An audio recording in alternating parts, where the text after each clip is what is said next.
Just days after the Indiana Fever's gut-wrenching semi-final collapse, the franchise didn't just shake things up. They dropped a nuclear bomb. In a move that sent shockwaves across the WNBA, Sandy Brondello has officially replaced White as head coach. And if that feels sudden, it's because this wasn't just about one bad game. It was the result of a season-long slow burn, missed opportunities, broken trust, and a locker room on the verge of implosion. If you're here for the real story and not the filtered version, hit subscribe. And if you're sticking around for the next meltdown, you definitely should subscribe to Let's Be Real. This wasn't a simple playoff loss. The Fever collapsed late in the fourth quarter. A 9-minute scoring drought, missed free throws, 0 adjustments, and most damning of all, a coaching strategy that looked completely unprepared for life without Caitlin Clark. The moment Clark went down, it was like White forgot how to run an offense.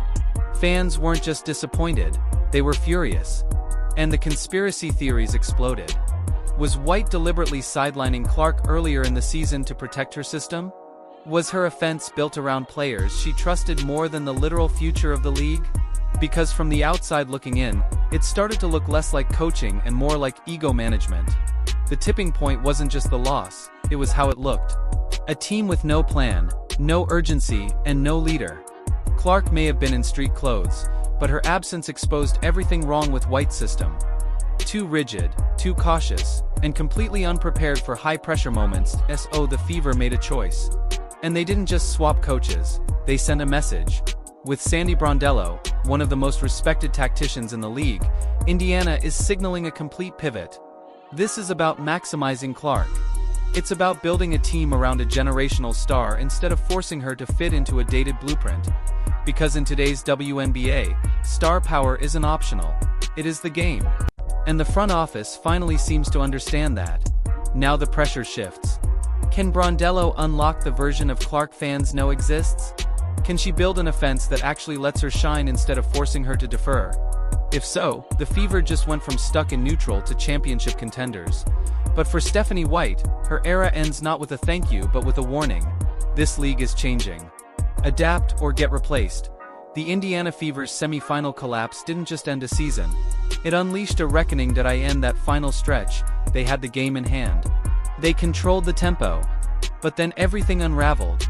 A 9-minute stretch without a basket, missed free throws and turnovers at the worst moments. Execution collapsed under pressure. Now the finger-pointing has begun. And at the center of it all is head coach Stephanie White.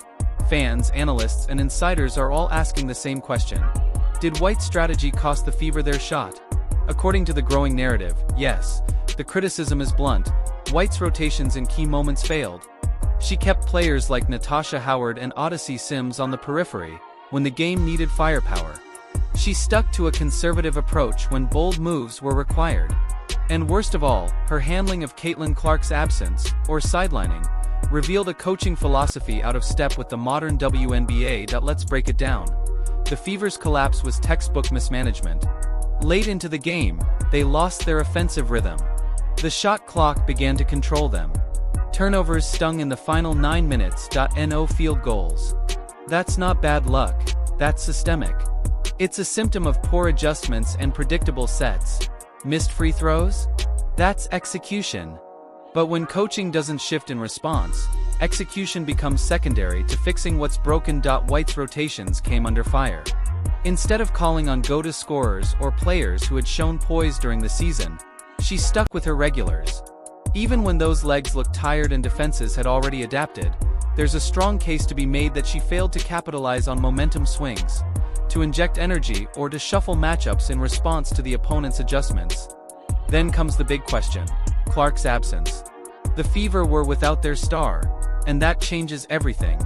But critics argue White didn't pivot.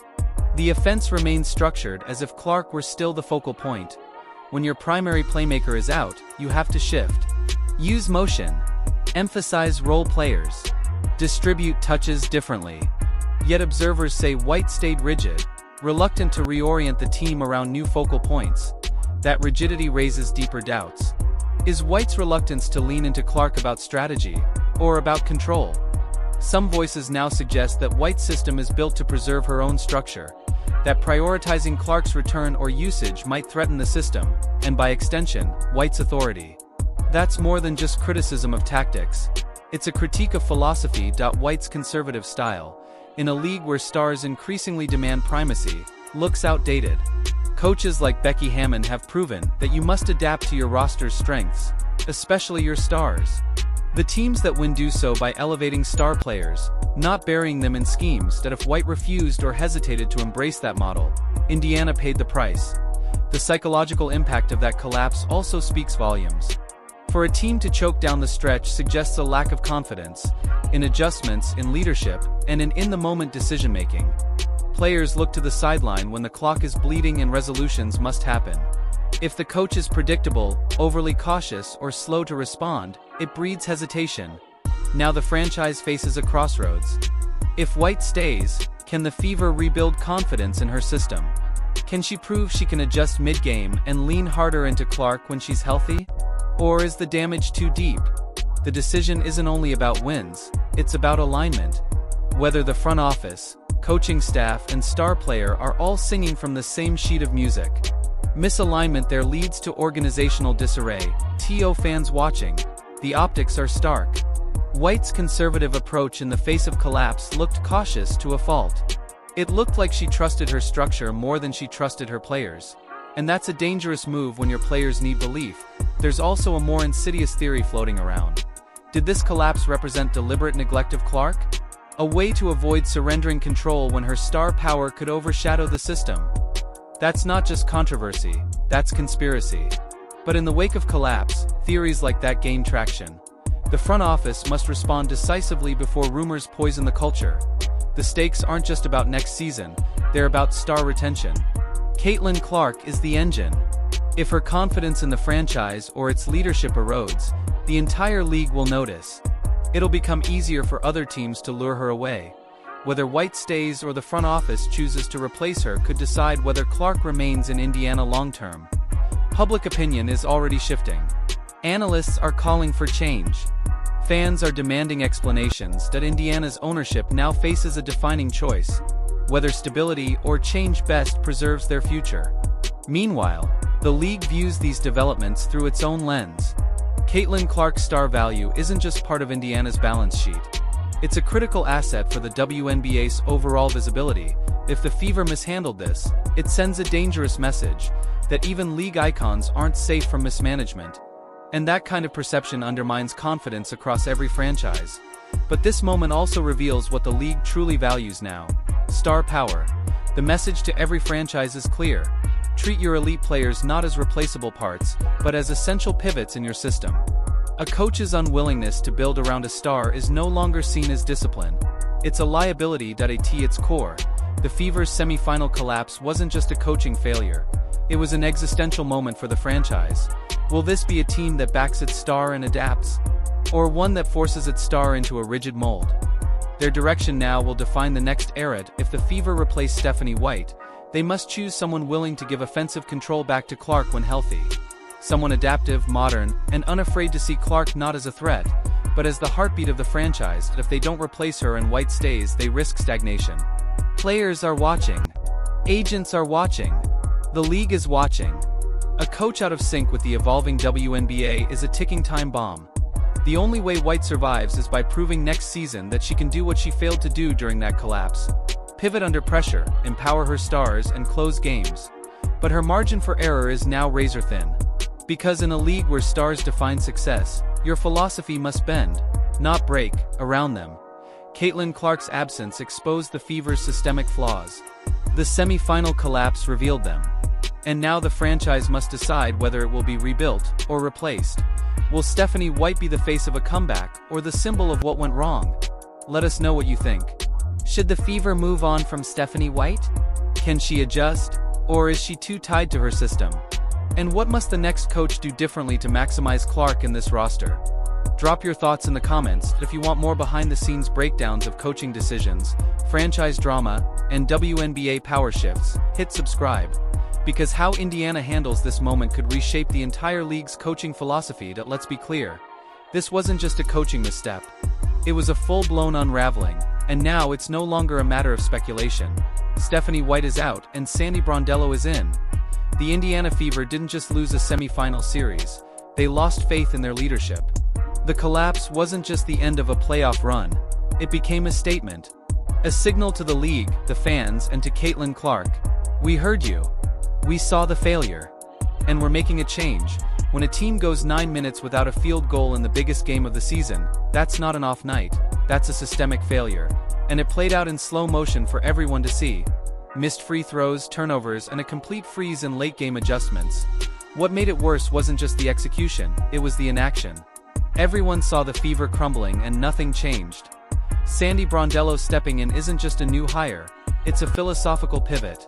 Everything Stephanie White represented, her system-first approach, her rigidity, her reluctance to build around a star, is exactly what Brondello was brought in to fix. This isn't just about wins and losses. It's about alignment, bringing the franchise in step with the modern WNBA. Star-driven, flexible, and fearless. Fans were vocal. Analysts were blunt. And behind it all was the same underlying message. If you have a generational player like Caitlin Clark and you're not building your offense around her, what are you even doing? Her injury may have kept her off the floor, but that doesn't mean she should have disappeared from the game plan. Yet that's exactly what seemed to happen as the Fever sputtered. Stephanie White stayed glued to her old system. She leaned on role players, kept rotations tight, and never once unleashed the kind of offensive creativity the moment demanded. People started asking uncomfortable questions. Whether Clark was being deliberately held back, whether the coaching staff was slow-walking her role to avoid reshaping their system, and whether White, consciously or not, feared losing control of her team to a rising star whose presence was already bigger than the franchise. That's not just coaching hesitance, that's ego. And in a league rapidly embracing the power of its biggest names, that kind of mindset is a death sentence. Because this isn't just about Clark, it's about what she represents. The new WNBA isn't built around systems. It's built around stars, aces, difference makers, players who change the geometry of the game every time they step on the floor. And when those players are sidelined, your job as a coach isn't to erase them. It's to prepare for their return. That's why this move had to happen. Sandy Brondello has a reputation for adaptability. She knows how to manage elite talent. She's worked with stars. She's built systems around them, not in spite of them. Her approach is centered on evolution, and that's exactly what Indiana needs. Because that semi-final collapse didn't just expose coaching flaws. It exposed a deeper disconnect between philosophy and personnel. The truth is simple. You don't bring in Caitlin Clark to mold her into your system. You build your system around her. You let her creativity flow. You give her the keys. You trust her vision, her range, and her gravity on the court. That's what changes games. That's what sells tickets. That's what wins championships. And the Fever didn't just waste a playoff opportunity. They risked alienating the very star who brought them back into relevance. People noticed. Social media exploded with criticism. Clips of the Fever's final possessions replayed on a loop. Stagnant offense, poor spacing, zero urgency. Fans weren't just upset that they lost. They were upset that the team didn't look like it wanted to win. And when your leader on the bench isn't making the right calls, that starts to feel intentional. That's where the whispers of sabotage began. Was Clark being protected too much? Was she being held back from returning too soon, or from taking over entirely? That's where trust fractures. And once fans start asking those questions, the front office can't afford to stay silent. Replacing White wasn't just a coaching decision. It was a message, to Clark, to her teammates, to the league. We're not going to waste your prime. We're going to meet the moment. Because make no mistake, Clark's prime has already begun. And if the Fever hadn't acted now, they risked losing her. Maybe not physically, but emotionally, mentally, and spiritually. Every player needs to know their organization believes in them, that they'll be given room to grow, to lead, to transform the culture. And Clark had already started doing that. From the sidelines, Stephanie White praised Clark's leadership during her injury.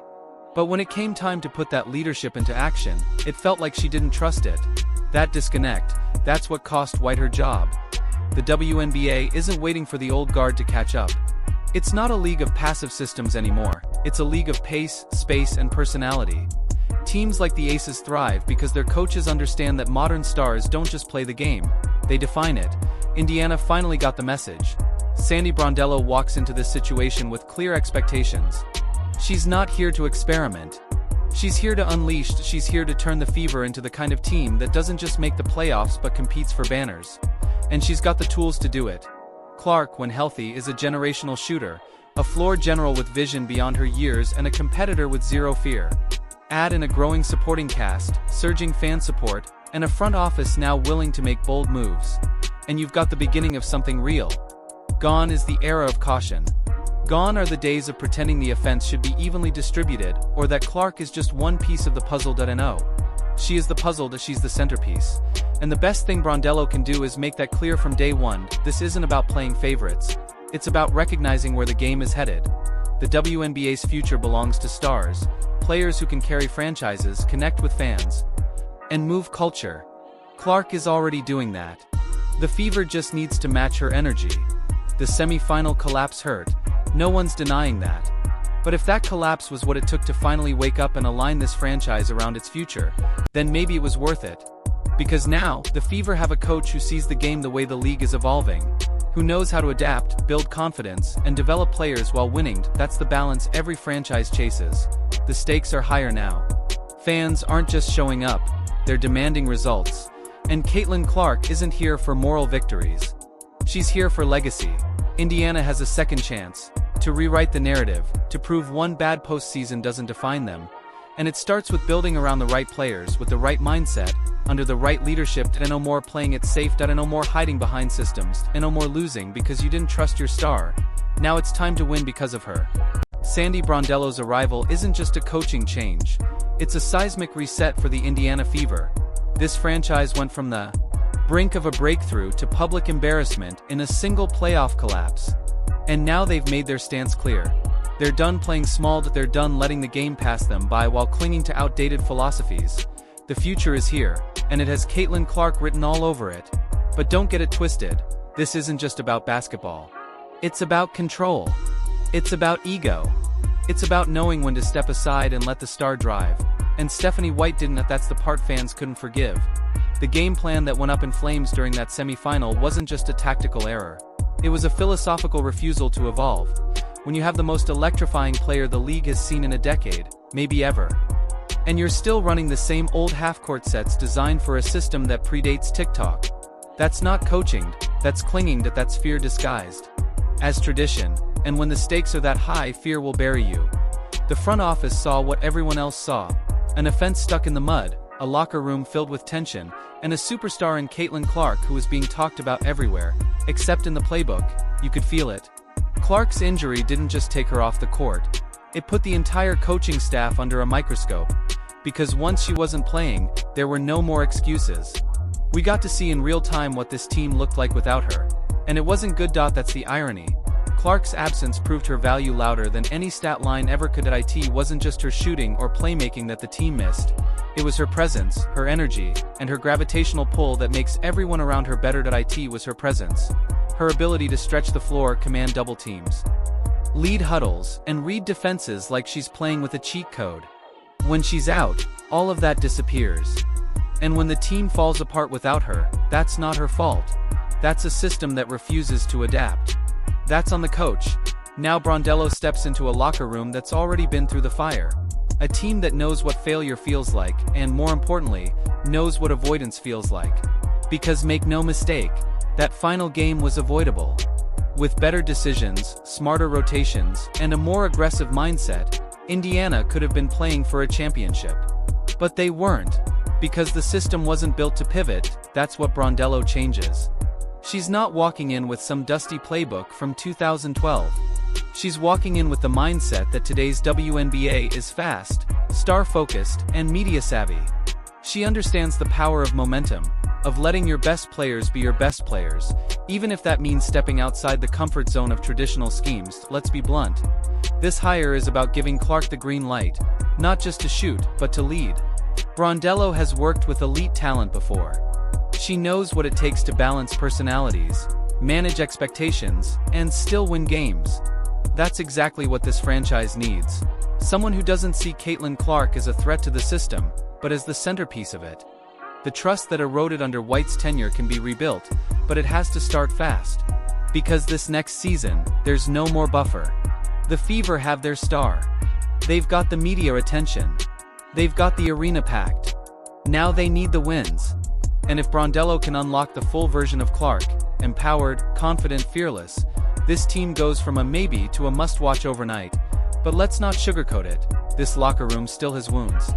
There's emotional rehab to do. Players who felt benched. Fans who felt misled. A star who may have started to question her role. All of that doesn't just vanish because of a press release. It takes culture work. It takes transparency. And Brondello has to prove from day one that this isn't just another rebuild. It's a realignment. What's on the line now isn't just a playoff run. It's a legacy. Clark's, yes, but also Indiana's. Because if they blow this opportunity, if they waste her prime, if they fall back into outdated systems and fear-based coaching, then they'll go down as the franchise that had the most marketable, game-changing talent in decades, and let her walk away. Or worse, fade into mediocrity under the weight of someone else's agenda. But if they get it right, if Brondello gives Clark the freedom to lead, to take over games, to define the offense her way, then we're talking about banners, MVPs, and maybe even a dynasty. Because make no mistake, Clark isn't just a scorer, she's a movement. And the only thing that's ever stopped a movement is leadership that didn't know what to do with it. So now we wait. Will Sandy Brondello be the coach who unleashes the full version of Caitlin Clark, or just another name in the long list of leaders who played it safe and got left behind? Drop your thoughts in the comments. Was this the right move? Can Sandy Brondello rebuild trust and build a title contender around Caitlin Clark? Or is this just another band-aid on a deeper fracture? Let's talk. And don't forget to subscribe for more WNBA breakdowns, coaching shakeups, and all the behind-the-scenes drama that keeps this league very real.